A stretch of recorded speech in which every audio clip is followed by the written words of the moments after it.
자, 여러분 안녕하세요. 올리오 한의원입니다. 자, 오늘은 술과 알코올 이야기 67번째 시간으로 지금까지 배웠던 것들 한번 총정리해보는 시간을 갖도록 하겠습니다.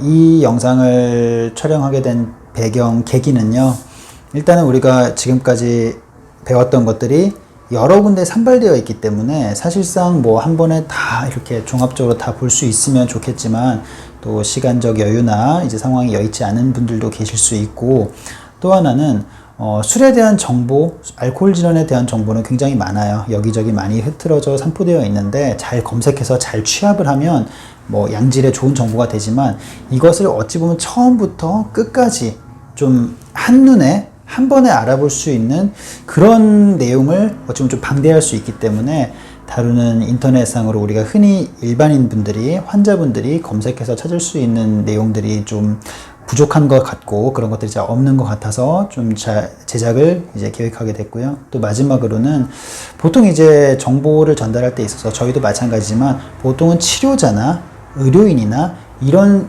전문가의 입장에서 이제 이야기를 하고 알려드리고 정보를 전달하는데, 정말 내가 환자일 때 혹은 내가 가족일 때 어떻게 대처를 하고 어떤 식으로 이거를 계산하고 내가 파악하고 어떻게 실천해야 되는지에 대해서 조금 더 당사자의 입장으로 한번 이야기를 해보도록 하겠습니다. 제가 10가지 정도로 추려봤어요. 10가지 정도 추려봤고, 이제 그 포스팅 글은 저희 아래에 이제 그 네이버 블로그에 작성되어 있고요. 그걸 토대로 지금부터 이제 영상을 촬영해 보도록 하겠습니다.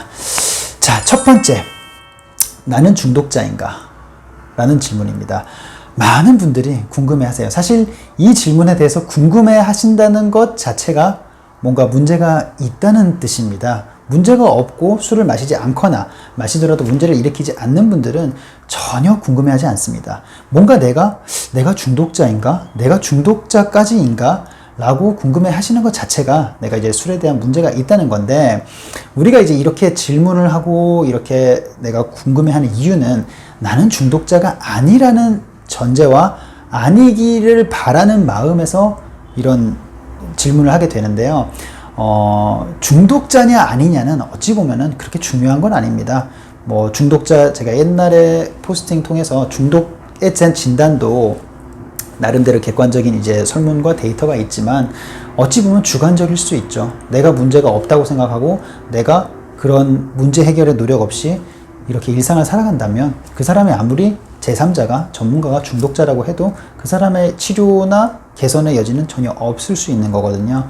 그래서 중독자냐 아니냐의 문제보다도 조금 더 완화된 생각으로, 내가 술을 마시고 술로 인해서 내가 문제가 있느냐 없느냐를 고민해 보시는 게 더 체감이, 현실성이 높으실 것 같습니다. 그래서 내가 술을 마시고 술버릇이 있다거나, 술을 마시고 건강이 악화된다거나, 술을 마시고 어떤 주변 친구들에게 질책을 받는다든가, 술을 마시고 내 가까운 가족이나 애인이나 정말 친한 친구가 나에게 불편함과 이런 불만을 호소한다든가, 그러면 분명히 문제는 있으신 거죠. 그러면 내가 술로 인해서 생긴 그 문제를 해결을 하면 됩니다. 거기에 초점을 맞추면 되지, 내가 중독자냐 아니냐를 우리가 크게 관심을 가질 필요는 없어요.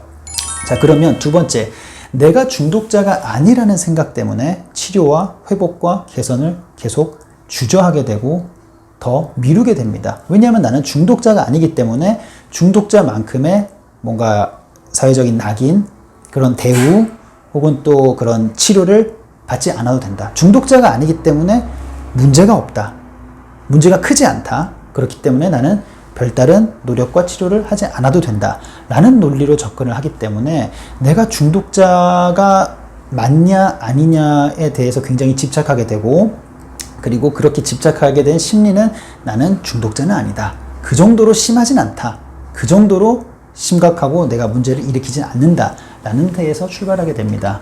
자, 그래서 내가 이제 결국에는 이 치료와 회복을 계속 미루게 되는데, 우리가 술을 많이 마시게 되면 객관적인, 술에 대한 객관적인 판단이 힘듭니다. 우리가 어떤 행위라도, 어떤 사람이라도 뭐 몇 년, 10년, 20년을 내가 그 행위를 계속했고 그 사람을 만났고 뭔가를 내가 반복했다면, 그 대상은 어찌 보면 나에 있어서는 이제 때려야 뗄 수 없는 불가분의 관계, 또 내 삶의 일부이자 어찌 보면 삶의 전부인 그 삶을 설명하는, 나를 설명하는 그런 수단이 되기 때문에 우리가 절대 이 대상을, 이 술이라는 대상을 오랜 기간 드셨던 분들에 한해서는 객관적으로 판단할 수 없습니다. 팔은 안으로 굽는다 그러죠. 내가 술에 대해서 술의 장점, 단점, 그리고 내가 어떻게 지금 활용하고 있는지를 객관적으로 판단이 아니라 내 입장은, 내 심리는 이미 술은 나와 함께하는 것이고 내 삶의 전부이기 때문에 어떤 식으로든 술을 나에 있어서 뺏어가거나 이런 삶이 바뀌게 되는 것을 굉장히 극단적으로 싫어하고 무서워하게 됩니다. 공포감이 있겠죠. 그래서 내가 술을 마시고 싶은 그런 마음에서 그거에 반하는 뭐 치료자라든가 가족이라든가 뭔가 나에게 이런 따끔한 충고를 하는 주변 사람들에게 굉장히 호전적이고 공격적인 태도를, 또 혹은 내가 느끼는 분노가 굉장히 증폭될 수 있는 그런 상황입니다. 자, 그래서 술을 사실상 우리가 즐기고 활용을 해야 되는데, 이분들은 이제 내가 술을 마셔서 즐겁고, 내가 술을 마셔서 조금 더 원활한 사회생활을 하고, 내가 술을 마셔서 스트레스를 푸는 그런 단계를 벗어나서 이제 술이 없으면 즐겁지 못하고, 술이 없으면 스트레스 해소를 모르겠고, 술이 없으면 사회생활과, 술이 없으면 내가 직장생활과 여러 가지 사업활동을 못하는 단계까지 이르게 된 거죠. 그것들이 우리의 문제라고 할 수 있습니다. 자, 그리고 세 번째, 알코올 의존, 남용, 그리고 사용장애라는 이제 제목입니다. 예전에는 의존과 남용을 좀 구분했습니다. 의존은 뭐냐? 뭐 여러 가지 의존을 진단하는 이런 이 설문지, 남용을 진단하는 설문지가 있지만 쉽게 생각해서 의존은 술이 없으면 못 사는 상태입니다. 내가 술을 마시고 안 마시고를 조절할 수 없는 상태인 거예요. 그러면 어찌 보면 좀 의존은 좀 진행도가 많이 좀 심각해진 상황이라는 걸 알 수 있겠죠. 내가 술을 마시고 안 마시고 내 정적인 의사결정에 따라야 되는데, 내가 술을 어쩔 수 없이 내가 마시고 싶지 않았는데, 마실 계획이 없었는데 정신을 차려보니까 술을 마시고 있고 또 마시고, 이런 상태가 어찌 보면 의존 단계입니다. 그리고 남용은 술을 마시고 내가 이제 그 문제, 예를 들면 술버릇이라든가 뭐 건강상이라든가 어떤 뭐 사회적인 관계, 친구들과의 관계에 있어서나 분명히 문제와 걱정과 사건, 사고를 만드는데도 불구하고 계속 술을 활용하는 겁니다. 계속. 분명히 문제가 있으면 그 문제가 생기지 않을 정도로만 활용을 하거나, 그것도 되지 않는다면 술을 이제 끊어내셔야 되는데, 그게 아니라 문제는 계속 만들면서 나는 술이 필요하기 때문에 자기 스스로를 합리화하면서, 방어기제 중에 하나죠. 합리화를 하면서 계속 술을 마시는 경우. 흔히 말해 이런 분들의 특징은 내가 마음만 먹으면 언제든지 술을 끊을 수 있는데, 지금은 내가 술을 즐기거나 내가 어쩔 수 없이 사회적으로 이용하기 위해서 술을 마신다 라고 주장하는 분들이 많습니다. 의존과 남용인데 어찌 보면 좀 다른 개념인 것 같죠. 의존은 내가 정말 술을 어쩔 수 없어서 술 없이는 못 사는 상태. 남용은 내가 술을 조절을 할 수 있지만 먹고 안 먹고는 내가 계속 내 판단으로 인해서 술을 계속 마셔야 되는데, 그 마시는 과정에서 계속 문제를 일으키는 상태입니다. 그런데 우리가 연구를 계속 해보고 이제 환자분들을 잘 관찰을 해보니까 사실상 의존과 남용이 별개가 아닌 거죠. 의존의 모습을 보였던 분들도 결국엔 나중에 남용의 모습들, 흔히 말하는 술버릇이나 이런 것들을 얼마든지 보일 수 있고, 의존은 전혀 없이 술은 정말 마시고 안 마시고를 조절할 수 있다고 생각하고 남용을 했던 분들도 나중에 돼서 보니 의존의 모습을 굉장히 많이 보이고 있다는 거죠. 예를 들어서 저도 환자분들에게 이렇게 여쭤봅니다. 저는 술을 안 먹고는 정말 조절할 수 있어요. 근데 술을 마시면 이렇게 항상 취하고 술 필름이 끊기고 술버릇을 보이게 됩니다 라고 한다면, 그럼 정말로 당신은 술을 안 마실 수 있습니까? 라고 하면 얼마든지 자신 있게 얘기를 하세요. 그러면서 내가 예전에도 뭐 한 달, 1년, 심지어 몇 년을 내가 금주를 했다. 그러면서 내가 지금 술을 마시는 것들이 당연히 내가 얼마든지 마음만 먹으면 술을 조절할 수 있는 거 아니냐라고 주장을 하시는데, 그 주장이 굉장히 위험한 생각입니다. 왜냐하면은 내가 1년이든 10년이든 그 술을 10년 뒤에 마신다는 것은 10년을 참는 것이 아니라 10년 뒤에 마실 생각으로, 마실 수 있기 때문에 10년을 버티신 것이지 10년을 정말 내가 온전히 술에 있어서 자유롭고 내가 편안하게 생활하신 것은 아니거든요. 내가 1년, 한 달을 술을 끊는다 하더라도 내가 술에 대해서 문제를 만들었으니까 이제 지켜봐. 나 이제 술 끊을 거야. 술 안 먹을 거야. 라고 한 달, 1년을 끊어요. 그러면 본인도 그렇고 본인도 속고 당연히 주변 친구들과 가족들도 속습니다. 아, 이 사람은 언제든지 마음만 먹으면 술을 끊을 수 있겠구나. 그런데 1년, 우리가 남자분들 특히 군대 갔다 오시는 분들 아시죠? 군대를 2년 지금 다니고 있는데 2년을 갔다 오는 이유는 2년 뒤에는 안 가도 되고 졸업을 하고 군대와 관련 없는 삶을 살기 때문에 2년을 다녀오는 것이지, 만약에 군대를 평생 다니라고 하면 다닐 수 있는 사람이 거의 안 계시겠죠. 그런 것처럼 내가 단기간에 내가 술을 의지로 끊었다고 해서 그게 내가 얼마든지 마음 먹으면 술을 조절할 수 있는 그런 상태는 아니십니다. 그래서 그 부분을 잊지 마시고, 자, 그렇게 해서 의존과 남용을 구분을 이제 했었다가 공부를 하고 연구를 할수록 의존과 남용이 사실상 혼재되어 있는 거예요. 그래서 이거를 통합하는 작업이 필요했고, 또 하나 더 아까 처음 말씀드렸지만 중독이란 단어는 굉장히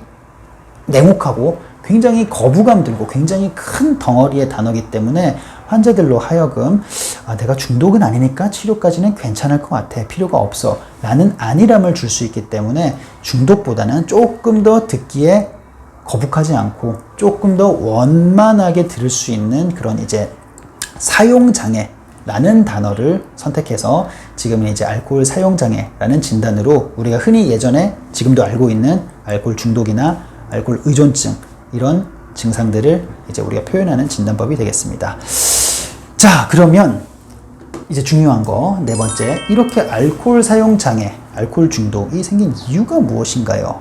도대체 왜 나는 이런 문제가 생겼을까요? 우리 남편은, 우리 부인은, 우리 자식은, 우리 엄마는 왜 이럴까요?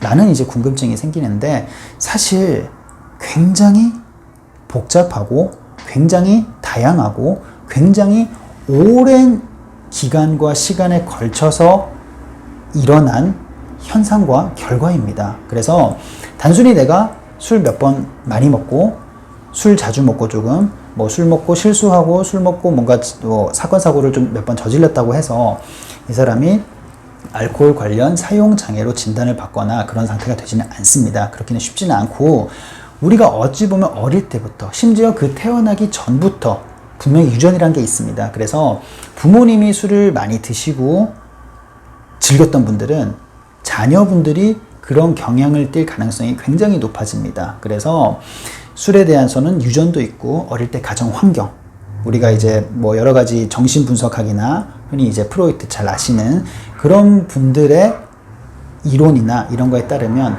어릴 때 여러 가지 발달 과정을 겪는데, 그 발달 과정에서 정말 어린 시기에 중요한 그 발달 과정에 뭔가 욕구가 불만족되거나 큰 사건 사고가 생기거나 큰 충격을 받으면 그 내 욕구를 충분히 충족시키고 만족시키고 다음 단계로 넘어가고 졸업해야 된 단계에서 그것들이 욕구가 고착되고 비정상적으로 왜곡되면 이제 성인이 돼서도 굉장히 술이나 담배나 성이나 이런 여러 가지 요소들에 중독되거나 탐닉하기 쉬운 상태가 된다라는 이제 주장을 많이 하십니다. 그래서 유전과 어릴 때 가정 환경, 그리고 여러 가지 이제 또 성격, 그리고 내 직업, 또 성별, 그리고 주위 친구들, 또 그리고 지금 내 처지나 상황, 또 건강 상태, 여러 가지가 복합적으로 오랜 기간에 걸쳐서 발생하고 있기 때문에 이게 하나의 딱 원인이다라고 규정 짓고 그 원인 하나만 딱 제거하거나 바꿔주면 바로 기적같이 문제가 해결되는 경우는 거의 없습니다. 그래서 원인은 정말 다양하다. 그러면 지금 현재 내 처지와 상황도 많이 중요할 텐데, 지금 이렇게 말씀을 드리면 제일 먼저 생각나는 게 있으시겠죠. 직장과 가족입니다.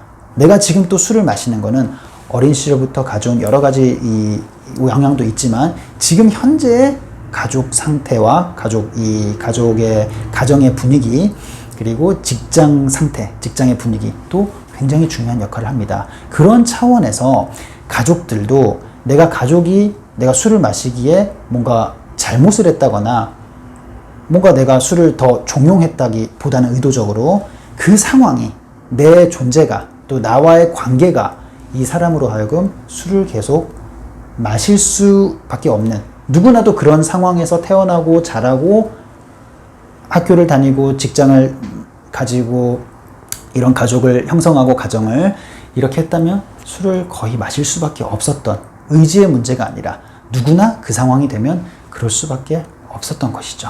자, 그게 원인이 될 테고요. 자, 그리고 그러면 당연히 해결은 그냥 단순한 의지의 문제, 뭐 단순한 뭔가 약물 복용 하나의 문제가 아닙니다. 당연히 환경을 바꾸셔야 돼요.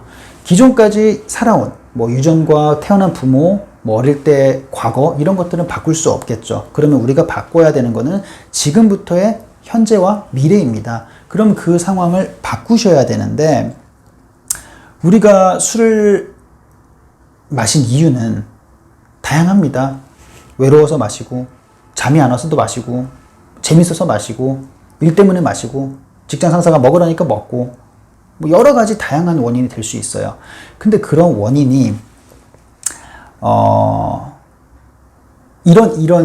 이런 상황에서 술을 마셨는데, 그게 결국 내가 살아간 삶의 방식인 거죠. 이런 상황에서 나는 이렇게 술을 마시면서 그것들을 해결하고, 혹은 또 그 상황을 모면하고, 그것들을 그쵸? 해결, 뭐 모면, 뭐 여러 가지 넘기기, 뭐 이렇게 선택을 해왔던 거예요. 그 삶을. 그게 어쩌면 내 삶이고 나의 방식인 겁니다. 근데 그 방식을 바꾸라고 하면 어찌 보면 내 삶이 부정되는 거겠죠. 우리가 어린 나이라면 금방 바꿀 수 있습니다. 근데 이렇게 알코올에 대한 문제가 있으신 분들은 대부분의 20대 중후반부터 30대부터 그때 이제 나타납니다. 그리고 정말 이제 심각하게 본인이 인지하고 정말 누군가의 도움을 받아야겠다 생각할 정도가 되면, 또 주변 사람에게 굉장히 못 살겠다, 당신 반드시 고쳐라, 이런 정도가 되면 거의 30대 초중반 이상은 되어야 하는데, 사실 30대만 하더라도 굉장히 많은 부분의 삶이 고착화되어 있습니다. 이렇게 살아온 그 결과가 내가 그동안 살아온 습관들이 녹아있기 때문에 이것들을 바꾸기가 사실 굉장히 어렵습니다. 내가 지금까지 살아온 그 가치와 판단과 그런 결정을 어찌 보면은 수정해야 되는 작업이기 때문에 굉장히 어렵습니다. 그러면 이 환경을 도대체 어떻게 바꿀 수 있을까요? 술로 인한 이 삶의 환경을 어떻게 바꿀 수 있을까요? 자, 제가 세 가지 말씀드리겠습니다. 첫 번째는 너무 단순하고 쉽습니다. 안 마시면 됩니다. 내가 그걸 참는 것이든, 내가 정말 이해를 하는 것이든, 내가 술을 절대 뭐 마실 수 없는 어떤 조작을 하는 것이든, 내가 술을 안 마시면 적어도 술에 대한 문제는 많은 부분이 해결됩니다. 자, 두 번째, 내가 스스로 안 마시는 게 어렵다면 이제 좀 현실적인 방법으로 내가 안 마시는 환경을 만드는 게, 조성하는 게 필요하겠죠. 예를 들면 집에서 있는 거나 어디 있는 내 눈앞에 보이는 술을 다 제거하는 방법, 또 하나는 내가 술자리에 안 나가는 방법, 뭐 친구들이든 회식이든 술이 있는 자리는 내가 나가지 않는 방법, 그리고 또 정말 친한 친구나 가족들에게는 내가 보이는 앞에서, 혹은 또 나를 위해서 나를 만날 때는 술을 마시지 않는다거나, 아니면 또 나를 위해서, 특히 가족들이라면 당신도 술을 좀 안 마셨으면 좋겠다, 끊었으면 좋겠다. 분명히 가까운 사람은 서로 영향을 주고받으니까요. 그렇게 하는 방법이 있을 수 있습니다. 그런데 이것도 우리가 처음에 말씀드린 술을 스스로 끊는 방법과 마찬가지로, 사실 처음에는 의지를 가지고 굉장히 의욕적으로 많은 것들을 통제할 수 있는 것 같아도, 시간이 지나고 조금 괜찮아지고 조금 문제가 해결된 것 같으면 아니란 생각에 빠지게 되고, 또 다시 술을 이제 정말 조심하면서 먹어야지 라고 생각하면서 술을 접하게 되고, 또 그게 시간이 지나면 자연스럽게 예전에 그런 내가 보였던 그런 모습들까지 도달을 하게 됩니다. 더 악화되겠죠. 자, 그러면 조금 더 강력한 처방이 필요한데, 그 중에 하나가 정말 간단하면서도 어찌 보면은 쉬우면서도 굉장히 어려운데요. 바로 내가 나를 공개하는 겁니다. 내가 이런 문제가 있다는 것을 나 스스로 인정을 하고, 그리고 내 주변 사람들, 가족부터 친구들, 또 직장, 제일 중요한 게 직장입니다. 직장까지도 공개하는 거예요. 이야기를 하는 겁니다. 굉장히 많은 용기가 필요합니다. 자, 그런데 이 과정에서 나도 마찬가지지만 내 가족들도 어찌 보면 여기에 동참하는 경우가 많습니다. 그 동참이라 하면 내 이런 모습, 내 가족의 이런 모습, 이런 모습을 치부라고 생각하는 거죠. 부끄러움이라 생각하는 거고. 그러니까 공개하기를 꺼리고 되도록이면 주변 사람에게 모르게 우리만, 나만 알고 그것들을 해결하기를 그렇게 계획하고 바라는 경우가 많은데, 사실상 그런 단계까지 간다면 얼른 공개하고 오픈하고 주변 사람에게 도움을 청하고, 그러면서 자연스럽게 내가 술로 인해서 살아왔던 환경이 알아서 좀 바뀌어가는 그런 모습을 기대하는 게 더 효율적일 수 있습니다. 우리가 스스로 술을 안 먹거나 이렇게 술을 제거하고 부탁하고 이렇게 하는 것들은 내가 내 스스로 환경을 통제하려고 하는 겁니다. 이런 환경도 통제하고 저런 환경, 가정 환경, 직장 환경, 친구 환경 다 통제를 하나씩 하려고 하는 건데, 내가 하나씩 통제하는 데는 한계가 있습니다. 반대로 남들이 나를 통제해주게 하는 것들이 중요한데, 그것들을 하기 위해서 가장 확실하고 가장 기본적인 방법이 내가 내 자신을, 내 지금 현실을 오픈하고 도움을 요청하는 것입니다. 그것을 꼭 잊지 말도록 하시고, 만약에 거기까지도 안 되거나 아니면 했다 하더라도 분명히 실패할 수 있습니다. 재발할 수 있고 실수할 수 있습니다. 그런 상황이 된다면 이제는 더 이상 미루지 말고 누군가의 도움을 받아야 할 상황입니다. 그 도움이 병원일 수도 있고 심리센터일 수도 있고 여러 가지 전문가나 아니면 내가 정말 존경하는 나에게 멘토가 되는 그런 선배일 수도 있고 다양할 수 있습니다. 종교일 수도 있고, 그런 누군가의 도움을 받아서 내가 해결을 해야 될 상황까지 오게 된 겁니다. 7번째. 자, 그런데 알코올 중독은 굉장히 어렵습니다. 자, 이렇게 문제가 있고 내가 스스로 안 되고 뭔가 가족들과 같이 뭔가 하는 범위 환경 조정하는 것도 안 된 상황이라면, 이렇게 도움을 받으면 그래도 치료에 있어서 회복에 있어서 한 걸음 더 나아갈 수 있을 것 같은데, 그렇게 만만한 게 아닙니다. 왜냐? 중독자들은, 사용장애 환자분들은 자기가 문제가 있다는 걸 인정하거나 인정하는 것까지도 굉장히 어려울 뿐더러 인정해도 치료까지 나아가기가, 성실하게 치료를 받는 것들이 정말 불가능할 정도로 많이 어려움을 겪습니다. 이는 당연히 음주 기간이 길수록, 문제가 심각할수록, 또 재발을 반복할수록 당연히 더 악화될 수 있겠죠. 그래서 이렇게 도움을 원하지 않는 중독자는 어떻게 해야 할까요? 라는 이제 고민에 빠지게 됩니다. 그럼 이 고민의 이제 주체는 당연히 중독자 당사자도 되겠지만 보통은 가족들과 의료진이나 치료자가 될 겁니다.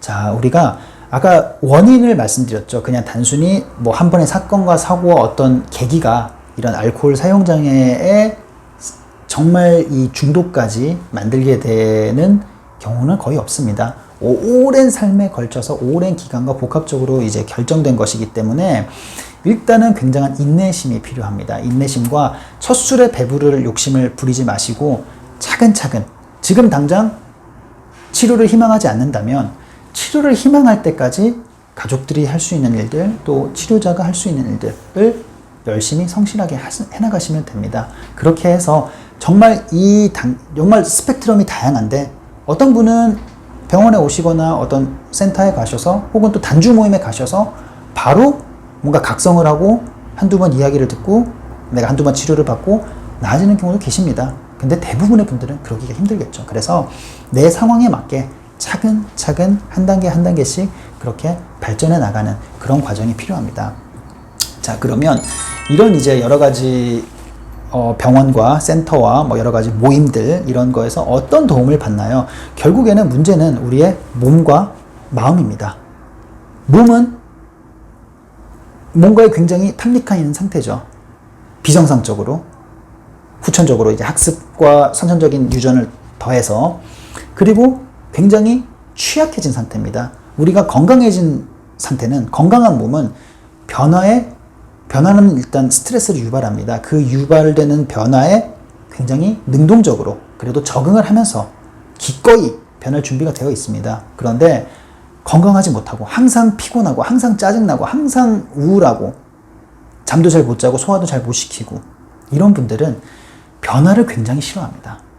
변화할 자신이 없고 변화할 준비가 안 된 것이죠. 그래서 몸을 치료하는 관점에 있어서는 굉장히 중독되고 굉장히 왜곡된 그런 구체적인 뇌든 간이든 뭐 여러 가지 신체 부위든 그런 것들을 교정하는 것과 더불어서 내가 신체적으로, 체력적으로, 면역적으로 떨어진 그런 상태를 회복하는 것이 중요한 포인트가 될 것이고요.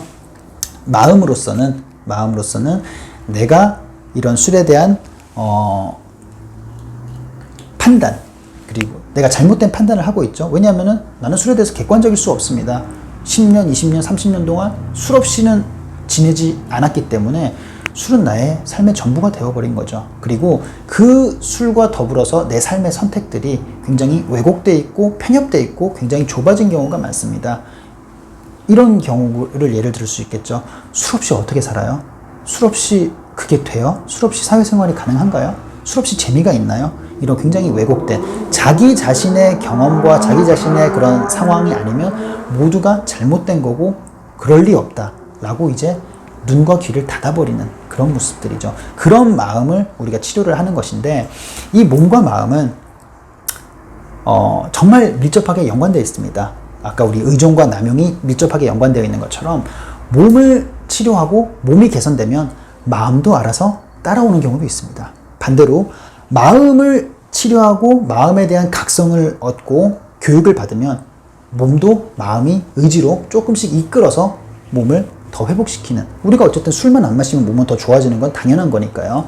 그런 경우가 있는데, 사실 이제 정도가 가벼우신 분들은 어느 한 방향의 그런 이 교육과 이런 치료를 받으셔도 좀 좋은 성과를 일어나는 경우가 있고, 사실 대부분의 알코올 사용장애 이제 병원을 찾으실 정도가 되면 사실상 가벼운 정도의 수준은 좀 벗어난 분들이 많습니다. 그래서 이런 치료와 실질적인 몸의 치료와 마음의 교육과 이런 각성, 이런 것들이 뭐 따뜻한 공감, 공유, 이런 것들이 동시에 이루어져야 원활하고 효율적인 치료를 할 수 있는 것이고요.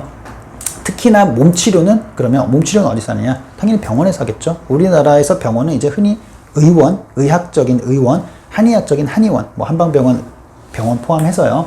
그렇게 될 텐데, 이렇게 한마디로 정의할 수는 없지만, 그래도 조금 더 요약해서 좀 한의학과 의학의 비교를 좀 해드리자면, 의학은 이제 알코올로 인해서, 알코올이 간에서 어떻게 대사가 되고, 그리고 알코올이 뇌에서 어떤 보상 중추에 작용을 해서 어떤 신경 전달 물질을 분비하고 그런 그 영향을 끼치는가에 집중해서 그것들을 조절하고 제어하는데 집중합니다. 그래서 그런 개념을 통해서 약을 처방받게 되는 것이고요. 한의학은 비슷하긴 하면서 조금 다른 개념은, 우리는 알코올도 문제지만 알코올로 인해서 생겨난 몸의 변화, 불균형, 비대칭, 편중, 이런 것들을 교정하는 방법으로 치료를 진행합니다. 물론 목적과 결과는 결국 음주 욕구를 자제하고 술을 안 마시는 좀 맑아지는 해독된 개선된 몸을 만들어서 결국 몸을 회복시키는 데는 비슷할 수 있습니다. 그리고 나머지 이제 상담들, 뭐 중독자 모임, 센터, 이런 다양한 방법을 통해서 우리가 전문가들이 있습니다. 전문가들께 그 내 상황을 이야기하고 분명히 개선할 수 있는, 또 내가 공감을 얻을 수 있는, 우리가 능력 있는 상담자가 있다고 하더라도 모든 사람에게 능력이 있을 수 있지는 않거든요. 나에게 정말 잘 맞는 그런 병원과 센터가 있을 겁니다. 그래서 어떤 게 그러면 제일 효율적이고 어떤 게 제일 효과가 좋나요? 라고 하는 질문은 사실 의미가 없고요. 제가 방금 말씀드린 것처럼 내가 좀 더 마음이 가고, 내가 분명히 신뢰가 가고, 또 그리고 내가 뭔가 가볍게 경험을 했을 때 충분한 효과가 있고, 이런 것들을 확인하시면 그 곳에, 그 기관에, 그 병원에 가셔서 최대한 치료와 회복에 집중을 하시면 되고, 그렇게 치료와 회복을 받는 과정에서도 뭐 이게 전부가 아닙니다.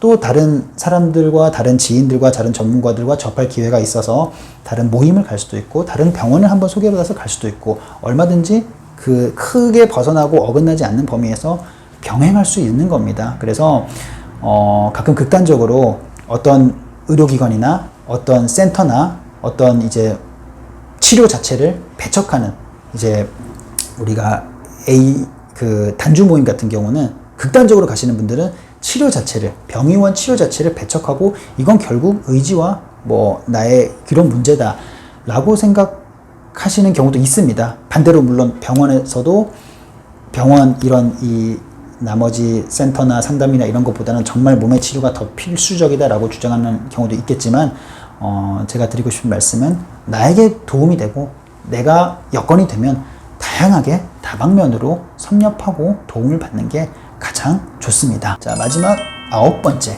회복의 증거는 어떤 것인가요? 정말 이 사람이 이제 치료가 됐다, 회복이 됐다는 것은 어떤 것으로 판단할 수 있을까요? 라는 이제 질문인데요.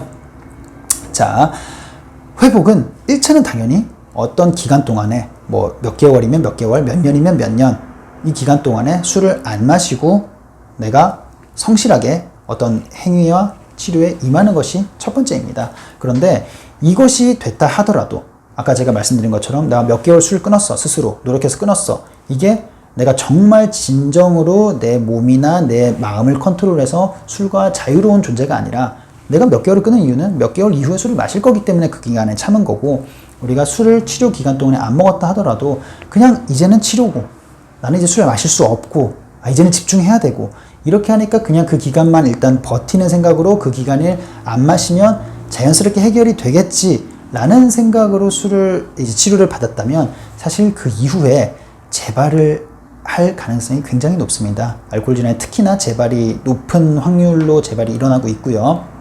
그래서 우리가 아까 말씀드렸던 결국 우리는 지금까지 문제가 있던 사용장애 환자분들은 술로 인해서 술과 관련된 삶을 살아오신 겁니다. 술과 함께 친구를 만나고 술과 함께 일을 하고 술과 함께 스트레스를 풀고 술과 함께 외로움을 달래고 술과 함께 불면증을 치료하는, 치료는 아니지만 이런 삶을 살아왔기 때문에 내가 회복이 됐다는 증거를 내가 확인을 하고 싶으면 술을 마셔서 즐거움을 얻고 싶어서 술을 마셨어요. 근데 술을 끊었어요. 근데 그 다음에 술 없이도 즐거움을 느낄 수 있어야 되고, 거래처와 항상 술자리를 하시면서 계약을 했어요. 근데 지금 술을 끊었어요. 근데 술을 안 마시고도 거래처와 원활한 거래와 업무 성과를 내셔야 되고, 술을 불면 때문에, 우울증 때문에, 뭔가 외로움과 심심함 때문에 술을 마셨어요. 근데 지금 술을 끊었어요.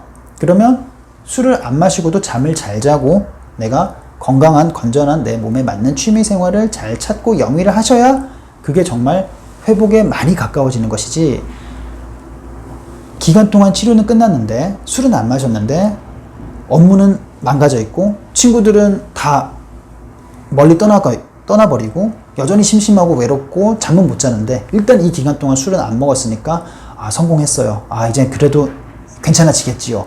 라는 생각은 거의 또 대부분을 어쩔 수 없는 내가 그동안 살아왔던 익숙했던 환경으로 돌아가게 만들고, 그 돌아가는 환경이 결국은 술입니다. 그래서 그런 부분을 잘 교육받고 잘 판단하셔야 되는 거고요. 자, 마지막으로 술에 대해서 제가 드리고 싶은 말씀은 첫째도 둘째도 셋째도 겸손입니다. 우리가 술을 마시면서 문제를 일으키는 분들은 그 내면에는 내가 술을 통제할 수 있다, 술을 내가 어찌할 수 있다, 내가 술을 어떻게 내가 노력해서 어떻게 만들 수 있다 라는 자신감이나 조금 더 과장한다면 오만함이, 자만심이 자리 잡고 있습니다. 그러면 이런 분들이 결국에는 본인을 인정하고 다시 회복을 했다 하더라도 내가 이 치료를 받고 내가 회복을 한 게 나의 또 능력이고 나의 판단력이고 나의 계획이기 때문에 내가 언제든 얼마든 마음만 먹으면 또 치료를 받을 수 있다는 그런 오만함과 자신감에도 빠지기 쉽습니다. 하지만 술을 만약에 내가 마시고 문제를 일으키다가 그 문제가 해결됐다면 정말 그거는 운이 좋은 거예요. 치료가 정말 좋아서도 있겠지만 그것보다도, 내가 정말 의지가 있어서도 있겠지만 그것보다도 정말 모든 게 잘 맞아떨어져서 운이 좋아서 내가 그 상황을 잠깐 벗어난 거예요. 그래서 항상 겸손해야 합니다.